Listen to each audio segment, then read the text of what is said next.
ಅಲ್ಲಿ ವೈರಿ ಏನಂದ್ರ ಅವರು ಯಾಕೆ ವೈರಾಗ್ಯದ ಬಲ. ಟೀಕಾ ನೋಡ್ರೇನಂತರ, ಪುತ್ರರಾದ ಮೂವರು ರಾಜಕುಮಾರರು ಗ್ರಹವನ್ನು ತ್ಯಾಗ ಮಾಡಿ ಹೊರಟು ಹೋದರು. ಆವಾಗ ಶುಭ ಸಂತತಿ ರಾಜನು ತೀವ್ರ ವೈರಾಗ್ಯದ ಅಭಾವ ಮೂಲಕ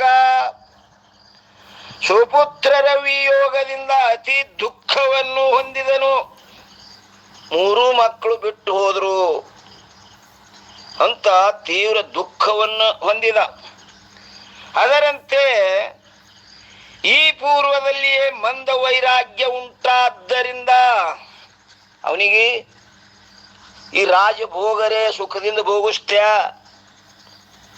ಯಾಕೆ ಮಂದ ವೈರಾಗ್ಯ ಒಂದಾಗ್ಯದ. ವಾಲ್ಯ ಇದು ನಿತ್ಯ ಅಲ್ಲ, ಇದು ದುಃಖದಾಯಕದ, ಇದನ್ನೂ ಒಳಗದ.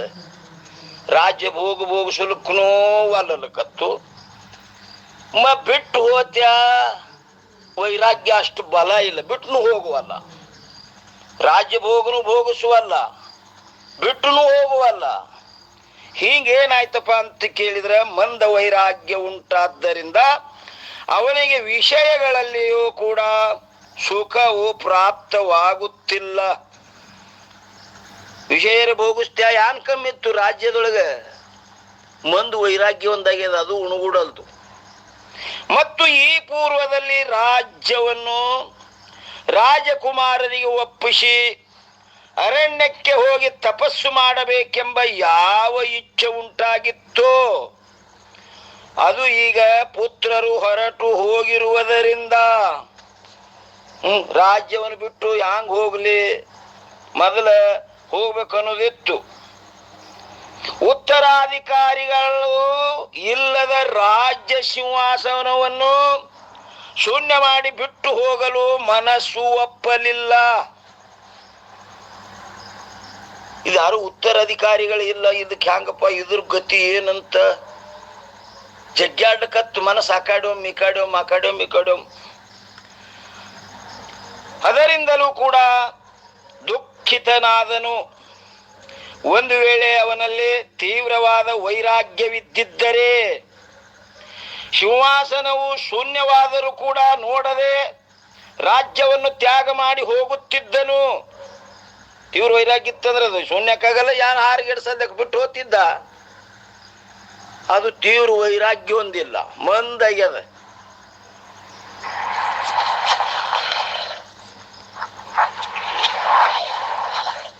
ಒಂದ್ ನೋಟ್ ಮಾಡ್ರಿಪ್ಪ, ಬಾರ್ರಲ್ಲಾಗತ್ತದ್ರಿ. ಏನ್ ಹೇಳೋರಿದ್ರಿ ನೀವು?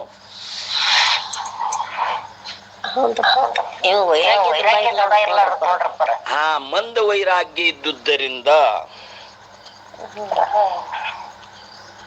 ಹೌದು. ತೀವ್ರ ಇತ್ತಂದ್ರೆ ಬಿಟ್ಟು ಹೋಗ್ತಿದ್ದವ.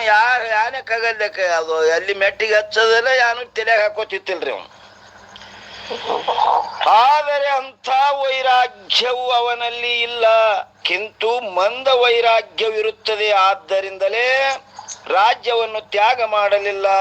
ಮತ್ತು ಇದಲ್ಲದೆ ಭೋಗಗಳಲ್ಲಿಯೂ ಕೂಡ ಆಸಕ್ತಿ ಇಲ್ಲದ್ದರಿಂದ, ಭೋಗರೆ ಭೋಗಿಸ್ತ್ಯ, ಅಲ್ಲಿ ಆಸಕ್ತಿ ಉಳಿವಲ್ದು. ಯಾಕ? ಮಂದ ವೈರಾಗ್ಯ ಒಂದದ. ಉಭಯ ಕಡೆಗಳಿಂದಲೂ ದುಃಖವನ್ನೇ ಹೊಂದಿದನು. ಉಭಯ ಅಂದ್ರ ಈ ಕಡೆ ರಾಜ್ಯವನ್ನು ಭೋಗಿಸೋದಿಲ್ಲ, ಅಲ್ಲಿ ದುಃಖ. ಒಳ್ಳೆ ಆ ಕಡೆ ಅರಣ್ಯ ಕಡೆ ಹೋಗ್ತಾನನು, ಅದನ್ನು ಹೋಗುವಲ್ಲ. ಹಿಂಗಾಗಿ ಎರಡು ಕಡೆ ದುಃಖವನ್ನೇ ಅನುಭವಿಸಿದ. ಇನ್ನು ಮುಂದೆ ಈ ರೀತಿ ರಾಜನಿಗುಂಟಾದ ಮಂದ ವೈರಾಗ್ಯದ ಫಲವು ಉಪಾಸ್ಯ ದೇವತೆಗಳ ಏನಂತಾರ್ರಿ, ಉಪಾಸ್ಯ ದೇವತೆಗಳ ಜಿಜ್ಞಾಸ ಎಂಬುದನ್ನು ಹೇಳುತ್ತಾರೆ. ಆ ಮಂದ ವೈರಾಗ್ಯ ಇದ್ದುದರಿಂದ ಉಪಾಸನೆ ಮಾಡಬೇಕು, ಯಾವ ಉಪಾಸನೆ ಮಾಡ್ಬೇಕಂತ ಜಿಜ್ಞಾಸೆ ಉಂಟಾಯಿತು. ಯಾಕ? ತೀವ್ರ ಇದ್ದಿದ್ರೆ ಜ್ಞಾನಕ್ಕೆ ಅಧಿಕಾರಿ ಆಗ್ತಿದ್ದ. ತೀವ್ರ ಇಲ್ಲದ್ದರಿಂದ, ಮಂದಿರೋಣದರಿಂದ ಅವನಿಗೇನಾಯ್ತು? ತಪಸ್ಸು ಮಾಡಬೇಕು, ಉಪಾಸನೆ ಮಾಡಬೇಕು ಇಂಥ ಇಚ್ಛೆ ಆಯ್ತು. ಇನ್ನು 500 ಅಂಕದಲ್ಲಿ ಶುಭ ಸಂತತಿ ರಾಜನು ಪಂಡಿತರೊಡನೆ ಮಾಡಿದ ಪ್ರಶ್ನೆ. ಏನಂತಾರಿ? ಶುಭ ಸಂತತಿ ರಾಜನು ಪಂಡಿತರೊಡನೆ ಮಾಡಿದ ಪ್ರಶ್ನೆ. ಪಂಡಿತರಂದ್ರೆ ಯಾರಿಗಂತಾರಮ್ಮ?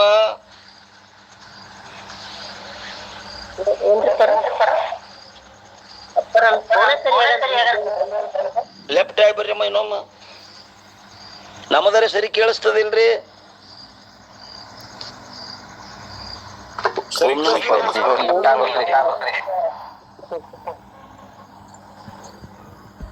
ಏನಂತೀರಿ? ನಾವು ಲೆಫ್ಟ್ ಆಗಿ ಬರ್ಬೇಕಿಲ್ರಿ?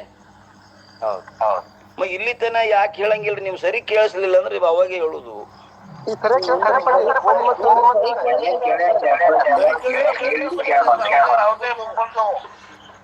ನಮ್ಮ ಸರಿ ಬರ್ತದ್ರಿ. ಈ ಕಾಂಗ್ರೆಸ್ ಕಾಲದವ್ರು ಕೇಳಿಸ್ತದಿಲ್ರಿಪ್ಪ.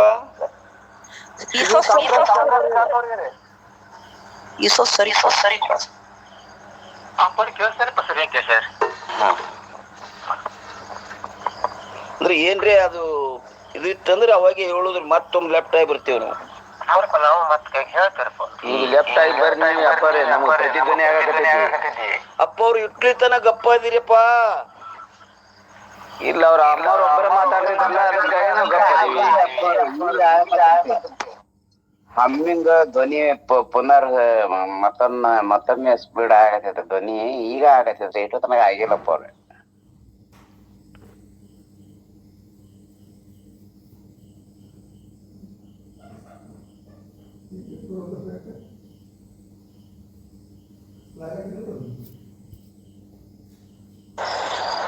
ಈಗ ಸರಿ ಐತ್ರಿ ಪೌರ್ರಿ?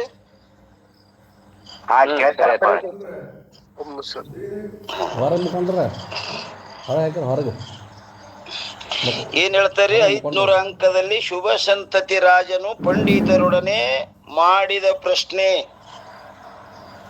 ಪಂಡಿತರಂದ್ರೆ ಯಾರಿಗಂತಾರಪ್ಪ ಅಂತ ಕೇಳಿದ್ರೆ, ಆತ್ಮ ಬುದ್ಧಿ ಜಿಂಪಾಂಡ ಸ ಪಂಡಿತ. ಪಂಡಿತ ಅಂದ್ರೆ ನಾನು ಆತ್ಮನಿದ್ದೇನೆ ಅಂತ ಯಾರಿಗೆ ಪ್ರಜ್ಞೆ ಅದರೋ ಅವರು ಪಂಡಿತರು. ಮತ್ತು ಪರಸ್ತ್ರೀ ಮಾತೃವತ್ತ ಪರದ್ರವ್ಯ ಲೋಷ್ಟವತ್ತ ಸರ್ವಭೂತ ಆತ್ಮವತ್ತ ಯಸ್ಯ ಪಚ್ಯತಿ ಸ ಪಂಡಿತ. ಪಂಡಿತರೊಡನೆ ಮಾಡಿದ ಪ್ರಶ್ನೆ.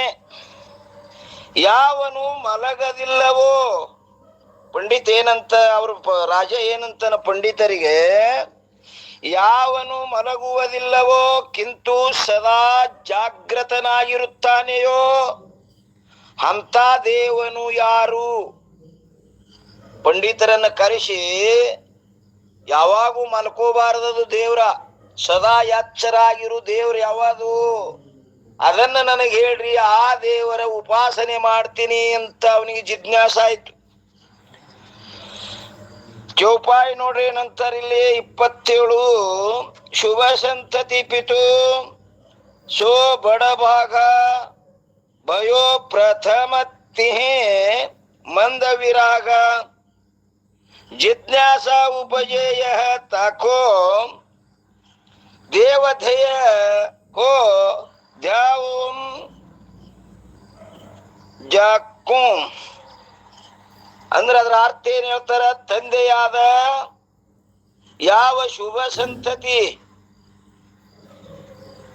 ಸಂತತಿ ರಾಜನಿರುವನೋ ಅವನು ಬಡಭಾಗ ಅಂದ್ರ ಬಹು ಭಾಗ್ಯವಂತನಿರುವನು. ಪ್ರಥಮದಲ್ಲಿ ಅವನಿಗೆ ಮಂದ ವೈರಾಗ್ಯ ಅಂದ್ರೆ ಮಂದ ವೈರಾಗ್ಯವು ಉಂಟಾಯಿತು. ಅದರಿಂದ ಅವನಿಗೆ ಏನಂತಾರಿ? ಯಾರನ್ನು ಕುರಿತು ಧ್ಯಾನಿಸಲಿ ಅಂದ್ರೆ ಧ್ಯಾನ ಮಾಡಲು ಯೋಗ್ಯನಾದ ದೇವನು ಯಾರು ಎಂಬ ಈ ವಿಷಯವನ್ನು ತಿಳಿದುಕೊಳ್ಳಬೇಕೆಂಬ ಇಚ್ಛೆಯು ಏನಾಯ್ತಪ್ಪ ಅಂದ್ರೆ ಉತ್ಪತ್ತಿ ಆಯಿತು. ಯಾವಾಗಲೂ ಮಲಗಲಾರದೆ ಸದಾ ಎಚ್ಚರವಾಗಿರುವ ದೇವರು ಯಾರು ಅದನ್ನ ನನಗೆ ತಿಳಿಸ್ಕೊಡ್ರಿ, ಆ ದೇವರ ಉಪಾಸನೆಯನ್ನು ಮಾಡ್ತೀನಿ ಅಂತ ಪಂಡಿತರನ್ನ ಕೇಳಿದ. ಇಲ್ಲ 28ನೇ ಚೌಪಾಯಿ ಏನ್ ಹೇಳ್ತಾರೋ, ಪಂಡಿತ निरनो करन बुलाए, यथा योग्य आसन बैठाए, प्रश्न कियो यह सबके आगे, सको देवನ ಸೋವೆ ಜಾಗೈ. ಅದರ ಅರ್ಥ ಏನ್ ಹೇಳ್ತಾರಪ್ಪ ಅಂತ ಕೇಳಿದ್ರ, ತನ್ನ ಸಮಸ್ಯೆಯನ್ನು ಏನ್ರಿ, ತನ್ನ ಸಮಸ್ಯೆಯನ್ನು ಅಂದ್ರೆ ನಿರ್ಣಯ, ಅಪ್ಪರ ಸಮಸ್ಯೆಯನ್ನು, ತನ್ನ ಸಮಸ್ಯೆಯನ್ನು, ತನಗೇನು ಕಾಡಕತ್ತದ ಅದು ರೀ. ಹೌದು, ತನ್ನ ಸಮಸ್ಯೆಯನ್ನು ನಿರ್ಣಯ ಕರಣ ಅಂದ್ರೆ ಮಾಡಲು ಪಂಡಿತ ಜನರನ್ನು ಆಮಂತ್ರಿಸಿ, ಅಂದ್ರೆ ಯಥಾಯೋಗ್ಯ ಅಂದ್ರೆ ಯೋಗ್ಯತಾನುಸಾರವಾಗಿ ಆಸನದಲ್ಲಿ ಏನ್ ಮಾಡಿ ಕೂಡಿಸಿದನು ಪಂಡಿತರಿಗೆ, ಮತ್ತು ಸರ್ವರ ಸಮ್ಮುಖದಲ್ಲಿಯೇ ಈ ಪ್ರಕಾರವಾಗಿ ಏನ್ ಮಾಡ್ದ, ಪ್ರಶ್ನೆಯನ್ನು ಮಾಡುವಂತವನಾದನು. ಏನೆಂದರೆ, ಮಲಗದೆ ಇರುವ ಅಂದ್ರ ಯಾವಾಗಲೂ ಜಾಗೃತನಾಗಿರುವ ಅಂಥ ದೇವನು ಯಾರು? ಅವ ಒಂದ್ ಸೆಕೆಂಡ್ ಅವ ಮನಗಬಾರ್ದು, ಕಣ್ಣು ಮುಚ್ಚಬಾರ್ದು, ಯಾವಾಗಲೂ ಎಚ್ಚರವಾಗಿರ್ಬೇಕು. ಅಂತ ದೇವರು ಯಾರು? ಇನ್ನು 29ನೇ ಚೌಪಾಯನ ಹೇಳ್ತಾರ ನೋಡ್ರಿ, ಪುರುಷಾರ್ಥ ಹಿತ ಜನ ಜಿಹಿ ಜಾಜೆ ಭಕ್ತಿ ಮಾನಕೆ मन में राछे, सुनी यह पृथ्वी पति के बानी, एक दिन में बोलो सुजानी. ಅಂದ್ರೆ ಅದರ ಅರ್ಥ, ಕಲ್ಯಾಣಕಾರಿಗಳಾದ ಹಾಗೂ ಜೀವನದ ಮುಖ್ಯ ಪ್ರಯೋಜನಗಳಾದ ಧರ್ಮ, ಅರ್ಥ, ಕಾಮ, ಮೋಕ್ಷವೆಂಬ ಪುರುಷಾರ್ಥಗಳ ಪ್ರಾಪ್ತಿಗೋಸ್ಕರ ಮನದಲ್ಲಿ ಭಕ್ತಿ ಮಾನಕೆ ಅಂದ್ರೆ ಭಕ್ತಿಯುಕ್ತರಾದ ಜನರು ಯಾವ ದೇವರಲ್ಲಿ ಅನುರಾಗಯುಕ್ತರಾಗಿ ಪ್ರಾರ್ಥಿಸುತ್ತಾರೆ ಎಂದು ಕೇಳಿದ, ಏನದು, ಪ್ರತಿ ವಿಪತಿಕೆ ಅಂದ್ರ ಮಹಾರಾಜನ ಈ ಮಾತನ್ನು ಅಂದ್ರೆ ಪ್ರಶ್ನೆಯನ್ನು ಕೇಳಿ ಆ ಪಂಡಿತರಲ್ಲಿಯೇ ಒಬ್ಬ ಪಂಡಿತನು ಏನ್ ಮಾಡ್ದ, ಹೇಳಲು ಪ್ರಾರಂಭಿಸಿದನು. ಏನ್ ಹೇಳ್ತಾನಪ್ಪ ಅಂತ ಕೇಳಿದ್ರ, ವಿಷ್ಣು ಉಪಾಸಕನ ಉತ್ತರ. ಆ ವಿಷ್ಣು ಉಪಾಸಕ ಒಬ್ಬ ಪಂಡಿತ ಎದ್ದು ಹೇಳಿಕತ್ತ, ಏನಂತ? ಚೌಪಾಯಿ 30, ಸುನರಾಜ ತುಹಿ ಕಹೋ ಸುದೇವಾ, ಶಿವ ವಿರಂಚಿ लागे जिही सेवा, शंख चक्रधारे हितकारी, पद्म गदाधर पर उपकारी. ಅದರ ಅರ್ಥ ಏನ್ ಹೇಳ್ತಾರೆ, ಹೇ ಮಹಾರಾಜನೇ, ಅಂತ ದೇವನು ಕುರಿತು ನಿನಗೆ ಏನ್ ಮಾಡ್ತೀನಪ್ಪ ಅಂತ ಕೇಳಿದ್ರೆ ಹೇಳುತ್ತೇನೆ. ನೀ ಏನ್ ಬೇಡಿದಿ, ಮಲಗಲಾರದೆ ಎಚ್ಚರವಾಗಿರು ದೇವ್ರು ಯಾರಂತ ಕೇಳಿಲ್ಲ, ಅಂತ ದೇವರನ್ನು ಹೇಳ್ತೀನಿ ನಾ, ಕೇಳು. ಯಾವಾತನ ಸೇವೆಯಲ್ಲಿ ಯಾರು ಶಿವ ಬ್ರಹ್ಮರುಗಳು ತತ್ಪರರಾಗಿರುವರು, ಮತ್ತು ಶಂಖಚಕ್ರ ಯಾವಾತನ ಶಂಖಚಕ್ರಗಳನ್ನು ಅಂದ್ರ ಧರಿಸಿ ಸರ್ವರಿಗೂ ಹಿತಕಾರಿಯಾಗಿರುವನು, ಮತ್ತು ಪದ್ಮ ಗದ ಅಂದ್ರೆ ಪದ್ಮ ಗದೆಗಳನ್ನು ಧರಿಸಿದವನಾಗಿ ಪರರಿಗೆ ಉಪಕಾರಿ ಅಂದ್ರೆ ಯಾವಾಗಲೂ ಉಪಕಾರ ಮಾಡುವಂತವನಾಗಿರುವನು.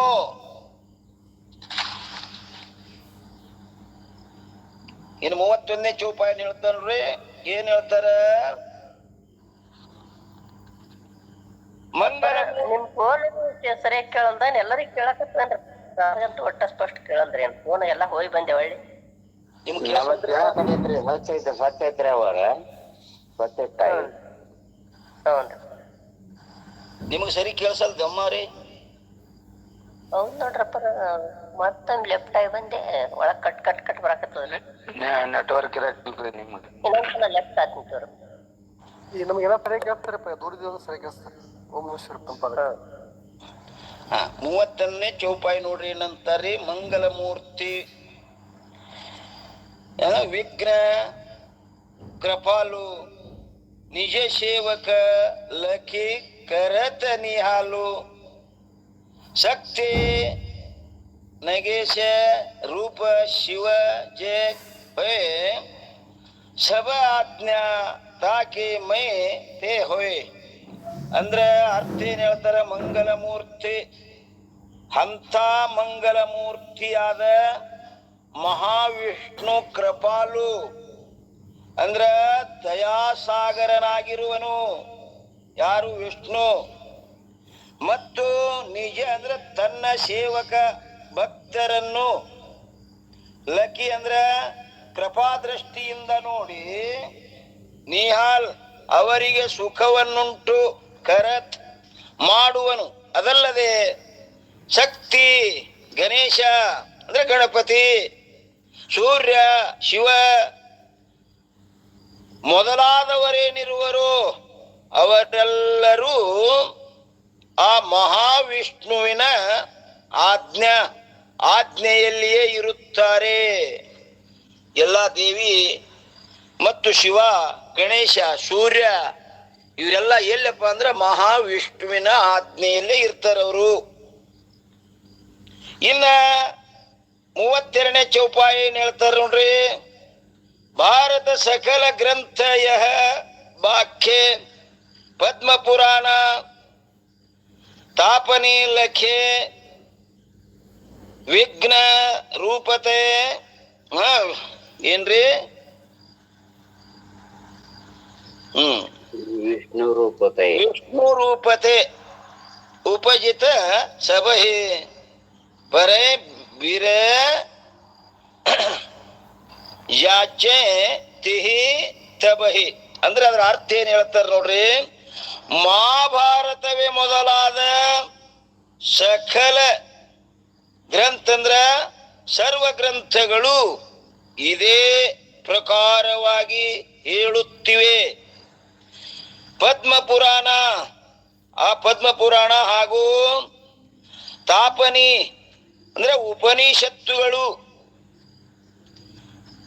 ಅವೆಲ್ಲ ಏನ್ ಹೇಳ್ತಾವ್ರಪ್ಪ ಅಂತ ಕೇಳಿದ್ರ, ಉಪಜಿತ ಅಂದ್ರ ಉತ್ಪತ್ತಿಯಾಗಿರುವ ಈ ಸರ್ವ ಜಗತ್ತು ಏನ್ರಿ? ವಿಷ್ಣು ರೂಪತೆ ಅಂದ್ರ ವಿಷ್ಣು ಸ್ವರೂಪವಾಗಿರುವುದೆಂದು ಹೇಳುತ್ತವೆ ಎಂದು. ಒಂದು ವೇಳೆ ಅನ್ಯ ಯಾರಿಂದಲಾದರೂ ಭಯಭೀತಿ ಉಂಟಾದರೆ ಆವಾಗ ಎಲ್ಲರೂ ಆ ಮಹಾವಿಷ್ಣುವಿನನ್ನೇ ಕುರಿತು ಪ್ರಾರ್ಥಿಸುತ್ತಾರೆ. ಯಾವಾಗ ಯಾವಾಗ ಅವರಿಗೆ ದೈತ್ಯರ ದಾಳಿ ಬರ್ತಾವಲ್ಲ, ಆಳೆಗೆ ಏನ್ ಮಾಡ್ತಾರೆ? ಎಲ್ಲ ದೇವತೆಗಳು ಸಮೂಹ ಕೂಡಿ ಆ ವಿಷ್ಣುವಿನನ್ನೇ ಪ್ರಾರ್ಥನೆ ಮಾಡ್ತಾರೆ. ತಾಪನಿ ಅಂದರೆ ನರಸಿಂಹ ತಾಪನಿ. ಏನಂತಾರೆ? ನರಸಿಂಹ ತಾಪನಿಯೋಪನಿಷತ್, ರಾಮ ತಾಪನಿಯೋಪನಿಷತ್, ಗೋಪಾಲ ತಾಪನಿಯೋಪನಿಷದಗಳು ಇವೆಲ್ಲ ವಿಷ್ಣುನನ್ನೇ ಕೊಂಡಾಡ್ತವ. ಇನ್ನ ಎಷ್ಟಪ್ಪ ಅಂದ್ರೆ 33ನೇ ಚೌಪಾಯಿ ವಿವಿಧ ವೇಷಕೋಧರಿ ಅವತಾರ ಸಬ ದೇವನ ಕೋ ದೇತ ಸಂಹಾರ ಯಾತೈ ತಾಕೆ ಕಿದ್ನೆ ಪೂಜಾ ವಿಷ್ಣು ಸಮಾನ ಸೇವೆ ನಹಿ ದೂಜ. ಅಂದ್ರೆ ಅದ ಅರ್ಥ ಬೇರೆ ಬೇರೆ ವೇಷಕ್ಕೂ ಅಂದ್ರೆ ಶರೀರಗಳಿಂದ ಅವತಾರ 10 ಅವತಾರಗಳನ್ನು ಧಾರಣ ಮಾಡಿ ಸಬ ದೇವನಕ್ಕೂ ಸರ್ವ ದೇವತೆಗಳಿಗೆ ಸಹಾರ ಅಂದ್ರ ಸಹಾಯವನ್ನು ದೇತಂದ್ರ ನೀಡಿದ್ದಾನೆ. ಆ ವಿಷ್ಣು ಸಮಾನ ವಿಷ್ಣುವಿನ ಸಮಾನವಾಗಿ ಸೇವೆ ಅಂದ್ರೆ ಪೂಜ್ಯ ಮಾಡಿಸಿಕೊಳ್ಳುವಂತ ದೇವತೆಗಳು ನಹಿ ದೋಜ ಬೇರೆ ಯಾರೂ ಇರುವುದಿಲ್ಲ. ಯಾಕೆ? ಆದ್ದರಿಂದ ತಾಕೆ ಆ ಮಹಾವಿಷ್ಣುವಿನ ಪೂಜಾ ಅಂದ್ರ ಪೂಜೆಯನ್ನೇ ಮಾಡಿರಿ. ಶುಭ ಸಂತತಿ ರಾಜನಿಗೆ ಏನ್ ಹೇಳಿದ? ವಿಷ್ಣುವಿನಂತ ಅಂತ ಸಮಾನ ದೇವತೆ ಯಾರೂ ಇಲ್ಲ. ಎಲ್ಲ ದೇವತೆಗಳು ಅವನನ್ನೇ ಮೊರೆ ಹೋಗ್ತಾರೆ. ಆದ್ರೂ ಆ ವಿಷ್ಣುವಿನನ್ನೇ ಯಾವಾಗಲೂ ಜಾಗೃತನಾಗಿರೋ ದೇವರದ. ಅದರ ಉಪಾಸನೆ ನೀವು ಮಾಡ್ರಿ, ಅದರ ಧ್ಯಾನ ಮಾಡ್ರಿ ಅಂತ ಹೇಳಿದ. ಯಾರು? ವಿಷ್ಣು ಉಪಾಸಕ. ಇನ್ನು 34ನೇ ಚೌಪಾಯನ್ ಹೇಳ್ತಾರ ನೋಡ್ರಿ.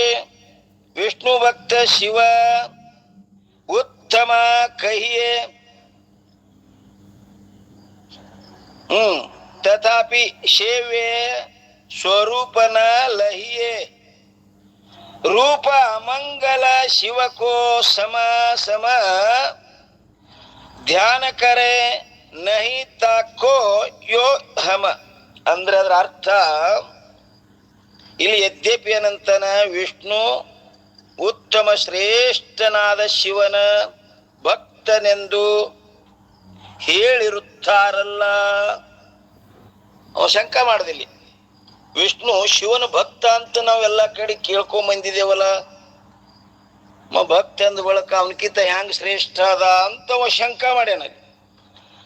ಅದಕ್ಕೆ ತಥಾಪಿ ಅವ ವಿಷ್ಣು ಉಪಾಸಕ ಏನ್ ಹೇಳ್ತಾನ? ಆದರೆ ಸ್ವರೂಪ ಶಿವನ ಸ್ವರೂಪವು ಸೇವೆ ಅಂದ್ರೆ ಪೂಜಿಸಲ್ಪಡಲಿಕ್ಕೆ ನ ಲಹಿಯೇ ಯೋಗ್ಯವಾಗಿರುವುದಿಲ್ಲ. ಪೂಜಾ ಮಾಡ್ಬೇಕಾದ್ರೆ ಶಿವನ ಏನದು ಮೂರ್ತಿ ಯೋಗ್ಯ ಇಲ್ಲ. ಯಾಕಂದರೆ ಶಿವಕ್ಕೂ ಅಂದ್ರೆ ಶಿವನಿಗೆ ಸಮ ಸಮ ಅಂದ್ರೆ ಹೆಣಕ್ಕೆ ಸಮಾನವಾದ ಶಿವನ ಆಕಾರ ಹೆಂಗದ? ಹೆಣಕ್ಕೆ ಸಮಾನವಾದ ರೂಪ ಅಮಂಗಲ ರೂಪವಿರುತ್ತದೆ. ಅದು ಹೆಂಗ ಪೂಜಾ ಮಾಡ್ಲಿಕ್ಕ? ಅಮಂಗಲದ ಹೆಣದ ಸಮಾನ ಕಾಣಿಸ್ತಾನವ. ಈ ಕಾರಣದಿಂದ ನಾವು ಶಿವನನ್ನು ಕುರಿತು ಧ್ಯಾನವನ್ನು ಮಾಡುವುದಿಲ್ಲ. ಅದು ಪೂಜಾ ಮಾಡ್ಬೇಕಾದ್ರೆ ಹೆಂಗಿರ್ಬೇಕು ದೇವ್ರ? ಮತ್ತ ಅದು ಹೆಣಕ್ ಸಮಾನ ಇದ್ದಂಗನವ. ಅದಕ್ಕೆ ಅವನ ಪೂಜಾನೂ ಮಾಡಂಗಿಲ್ಲ. ಶವ ಅಂದರೆ ಹೆಣ, ಶವ ಅಂದರೆ ಹೆಣ, ಅದಕ್ಕೆ ಸಮಾನವಾದ ಅಮಂಗಲ. ಇನ್ನು ಚೌಪಾಯಿ 35ನೇದು ಏನ್ ಹೇಳ್ತಾರ ನೋಡ್ರಿ. ರಾಖಿ ಡಮರು ಗಜ ಚರ್ಮ ಕಪಾಲ ಧರೆ आप किही करे निहाला देखो पूत गणेश हो तैसो रूप विलक्षण नर पशु जैसो. ಅದರ ಅರ್ಥ ಏನ್ ಹೇಳ್ತಾರ ನೋಡ್ರಿ. ಶಿವನು ತಾನೇ ಬೂದಿಯನ್ನು ಬಡಿದುಕೊಂಡು ಡಮುರ ಅಂದ್ರೆ ಕೈಯಲ್ಲಿ ಬುಡುಬುಡಿಕೆಯನ್ನು ಹಿಡಿದು ಗಜ ಚರ್ಮ ಅಂದ್ರೆ ಆನೆಯ ತೊಗಲನ್ನು ಉಟ್ಟುಕೊಂಡು ಕೈಯಲ್ಲಿ ಕಪಾಲ ಅಂದ್ರೆ ತಲೆ ಬುರುಡೆಯನ್ನು ಧರಿಸಿಕೊಂಡು ತಿರುಗುತ್ತಿರುವಾಗ ಇನ್ನು ಬೇರೆಯವರಿಗೆ ಹೇಗೆ ನಿಹಾಲ ಅಂದ್ರ ಸುಖವನ್ನುಂಟು ಮಾಡುವನುವ ಅವನೇ ಈ ರೀತಿ ಅದಾನ. ಅವನ ಬಳಿ ಏನದ? ಸುಡುಗಾಡ್ದಾಗಿರವ, ಬೂದಿ ಬಡ್ಕೊಂಡವ, ಮತ್ ಒಗಲ ಸುತ್ತುಕೊಂಡವ, ಕೈಯಾಗ ತಲೆ ಬುರುಡೆ ಹಿಡ್ಕೊಂಡವ. ಅವನೇ ಈ ಪರಿಸ್ಥಿತಿ ಅದಾನ. ಇನ್ನೊಬ್ರಿಗೆ ಹ್ಯಾಂಗ ಸುಖವನ್ನು ಉಂಟು ಮಾಡ್ತಾನವ? ಯಾವತನ ವಿಷ್ಣು ಉಪಾಸಕ ಅವನ ಮ್ಯಾಗ ದೂಷಿಸ್ಲಿಕತ್ತಾನ. ಕರೆ ಅಂದ್ರೆ ಸುಖವನ್ನುಂಟು ಮಾಡುವನು. ಮತ್ತು ಇದಲ್ಲದೆ ಆತನ ಮಗನಾದ ಗಣೇಶ, ಆ ಗಣಪತಿಯಂತೂ ನೋಡುವವರಿಗೆ ನರ ಮತ್ತು ಪಶು, ಮನುಷ್ಯ ಹಾಗೂ ಪಶುವಿನ ರೂಪಗಳೆರಡೂ ಒಂದಾಗಿ ಹುಟ್ಟಿದಾಗ ಜೈಶೋ ಹೇಗೆ ವಿಲಕ್ಷಣ ಅಂದ್ರ ಆಶ್ಚರ್ಯವಾಗಿ ಕಾಣುವುದು, ಅದರಂತೆಯೇ ರೂಪ ಗಣಪತಿಯ ರೂಪವಿರುವುದು. ಅವನ ಮಗಾರಿ ಹಂಗ ನೋಡ್ರಿ, ಒಂದು ಮನುಷ್ಯ ಮತ್ತೊಂದು ಪಶು ಹಿಂಗ ಆಕಾರದ ಒಂದು, ಅವು ಯಾವ ಶುದ್ಧ ಇಲ್ಲ ಅಂತ ನೀವ ಉಳಿದ ದೇವತೆಗಳಿಗೆಲ್ಲ ಏನ್ ಮಾಡ್ಲಿಕತ್ತಾನ, ದೂಷಿಸಲಿಕತ್ತಾನ. ನಮ್ಮ ವಿಷ್ಣುನೇ ಶ್ರೇಷ್ಠ ಅಂತ ಯಾರಿಗೆ ಹೇಳಕತ್ತಾನಪ್ಪ ಅಂತ ಕೇಳಿದ್ರ ಶುಭ ಸಂತತಿ ರಾಜನಿಗೆ. ಚೌಪಾಯಿ 36. ಸಟ ಹಠತೆ ಧಾವತ ಜೋ ದೇವಿ ತಾಸ ಮರುಪ ಧರತ ತಿಹಿ ಸೇವಿ ತಿವಿ ತಿ ನಿಂದಿತ ಅಶುಚಿ ನ ಪವಿತ್ರ ಅವಗುಣ ಗಿನೆ ನ ಜಾತ್. ಅಂದ್ರ ಯಾವ ಸಟ ಅಂದ್ರ ಮೂರ್ಖನು ದುರಹಾಗ್ರದಿಂದ ದೇವಿಯನ್ನು ಕುರಿತು ಧ್ಯಾವತ ಅಂದ್ರೆ ಧ್ಯಾನ ಮಾಡುತ್ತಾನೆಯೋ, ತಿಹಿ ಸೇವಿ ಆ ಭಕ್ತನು ತಾಸಮುರುಪ ಅಂದ್ರ ಅವುಗಳಂತೆಯೇ ಒಂದು ಸ್ತ್ರೀ ರೂಪವನ್ನು ಅಂದ್ರೆ ಧರಿಸುತ್ತಾನೆ. ಆದರೆ ಅಧಿಯ ಅಂದ್ರ ಸ್ತ್ರೀ ರೂಪ ನಿಂದಿತವಾಗಿಯೂ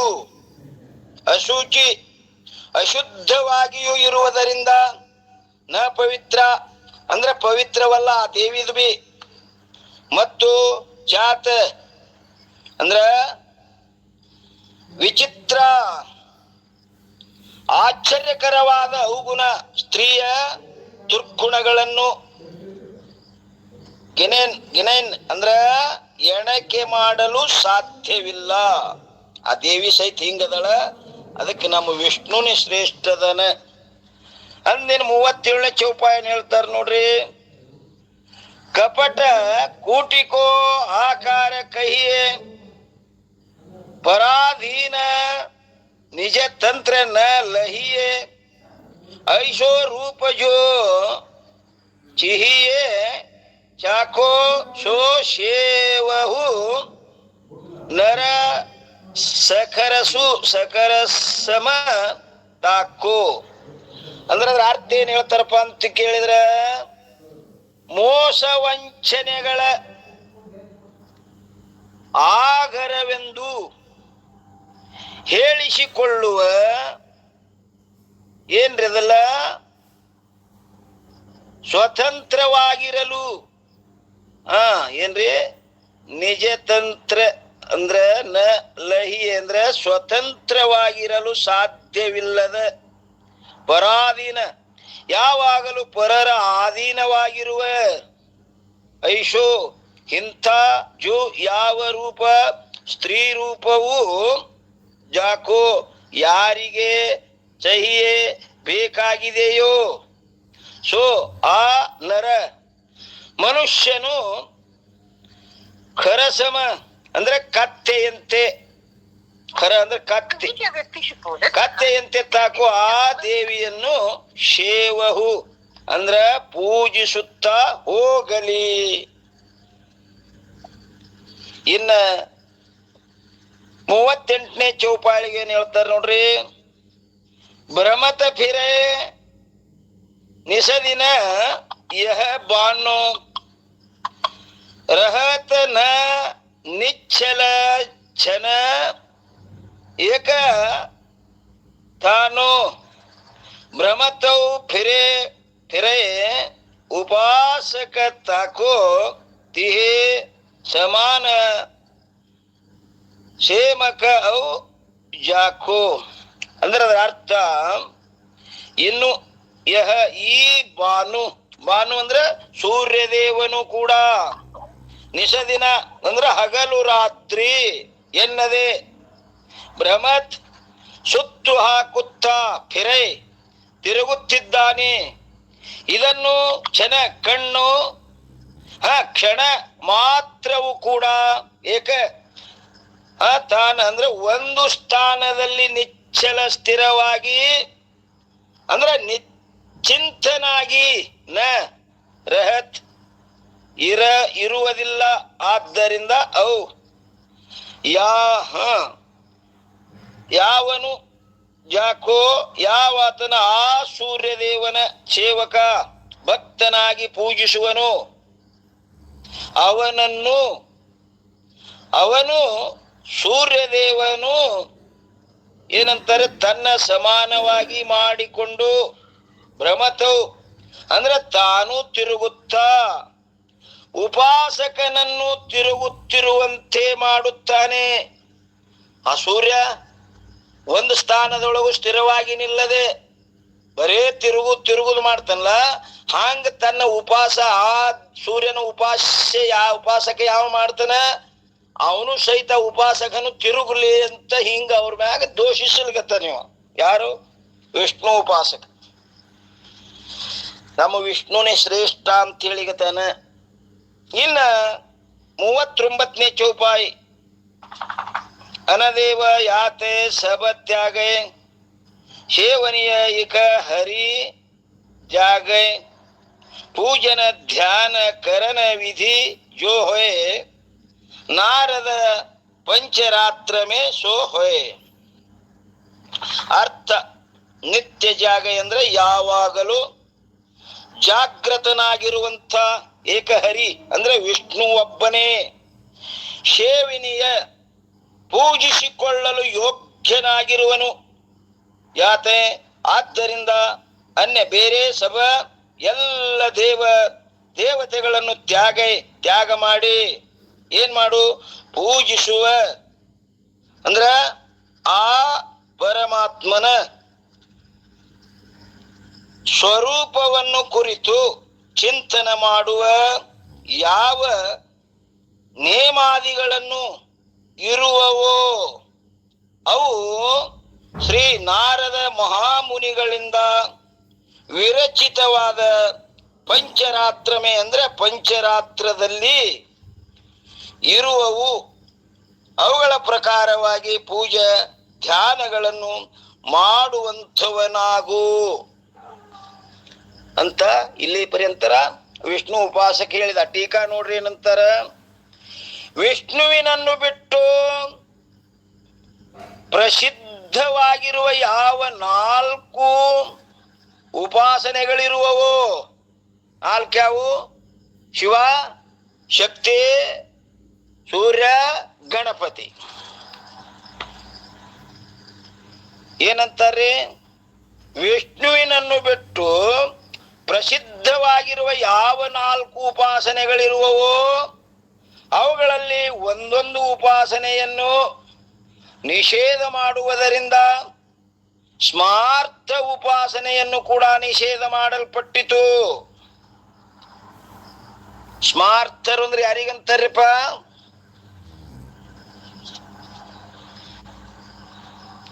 ಪಂಚ ಉಪಾಸನೆಗಳನ್ನ ಆಚರಿಸಿದವರಿಗೆ. ಪಂಚೋಪಾಸನೆಗಳನ್ನು ವಿಷ್ಣು, ಗಣೇಶ, ಶಕ್ತಿ, ಸೂರ್ಯ ಸ್ಮಾರ್ತರಿಗೆ. ಸ್ಮಾರ್ತರು ಯಾರಿಗಂತಾರಂದ್ರ 5 ದೇವತೆಗಳನ್ನು ಸಮಾಭಾವದಿಂದ ಯಾರು ತಿಳ್ಕೋತಾರೋ ಅವರು ಸ್ಮಾರ್ತರು. 5 ದೇವತೆಗಳ್ಯಾವು? ಶಿವ, ವಿಷ್ಣು, ದೇವಿ, ಗಣಪತಿ, ಸೂರ್ಯ.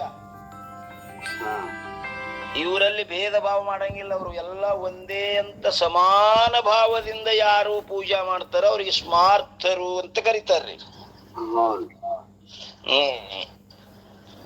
ಶಂಕರಾಚಾರ್ಯರು ಸ್ಮಾರ್ತರು, ಬಸವಣ್ಣನವರು ಸ್ಮಾರ್ತರು, ಮತ್ತು ಗೋವಿಂದ ಭಟ್ಟರು